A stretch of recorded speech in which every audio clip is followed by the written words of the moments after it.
ನಾ ಕಾಣೋ ಲೋಕವನ್ನು ಕಾಣೋರು ಯಾರು, ನಾ ಕಾಣೋ ಲೋಕವನ್ನು ಕಾಣೋರು ಯಾರು, ಹೇಳುವೆಯ ಬನ್ನಿಯೇ ಮೆಲ್ಲನೆ ಹೇಳು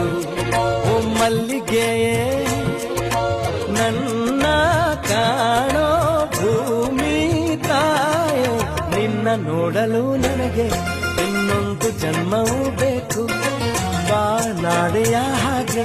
ನಾ ಹಾಡಿ ಬದುಕಿರಲು ಬೇಕು, ನಾ ಕಾಣೋ ಲೋಕವನ್ನು ಕಾಣೋರು ಯಾರು.